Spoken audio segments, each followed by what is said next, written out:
kadib labadeedii telefoon ee cajiibka ahaa ee Redmi Note 12 Pro iyo Redmi Note 12 Pro ee qiimayaashooda ay kala haayeen $230 iyo $340. shirkadda Redmi oo ah shirkad xawaare zaid ku socota horumar ballaaran sameynaysa ayaa maalin dhaweeto waxay soo bandhigtay silsilada teleefoonadeeda cusub ee saddexda ah ee kala ah Redmi K70, Redmi K70 Pro iyo Redmi K70e.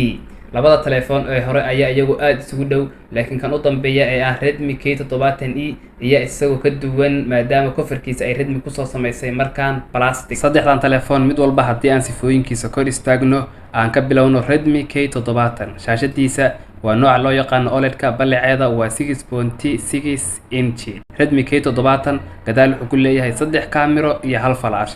kaamirada dambe waa 50 megapixel halka kaamira selfie-gana ay tahay 16 megapixel. wuxuu awood u leeyahay inuu ku duubo muuqaalo 4K iyo 8K ay tayadoodu tahay.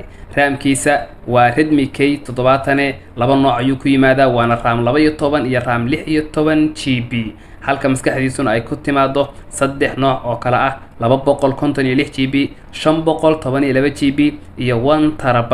laba SIM card oo nooca nano SIM card loo yaqaan ayaa gala, wuxuuna ku shaqeynayaa nidaamka 5G-ga. bateriga Redmi K70 waa 5000 mAh. awood uu charger-ka ku qaadanayana waa 120 watt. Redmi K70 charger-kiisa waa Type-C ama nooca ay Soomaalidu u taqaano afweynaha.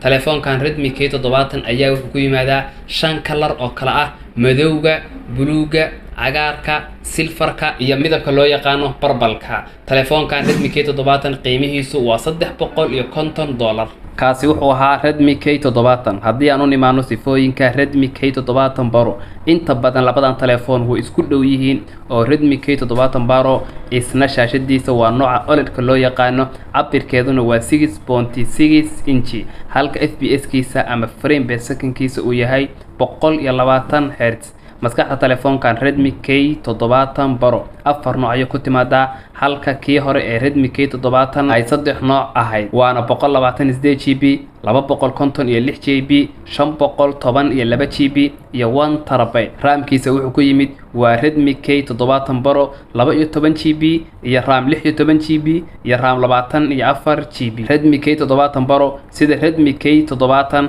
ayuu gadaal ku leeyahay 3 kaamiro iyo flash. kaamirada dambe waa 50 megapixel halka kaamira selfie-ga ah ay tahay 16 megapixel. wuxuu awood u leeyahay inuu ku duubo muuqaalo 4K iyo 8K ay tayadoodu tahay. bateriga kii hore ee Redmi K70 ayuu kala mid yahay, wuxuuna leeyahay fingerprinter uu shaashada dhexdeeda ku wato. qiimihiisa waa 460 oo Redmi K70 xooga ayuu ka qaalisan yahay. haddii aan u nimaano telefoonka saddexaad ee silsiladan waa Redmi K70e. la soco ha isku khaldin saddexdan telefoon, waxay kala yihiin Redmi K70, Redmi K70 Pro iyo Redmi K70e.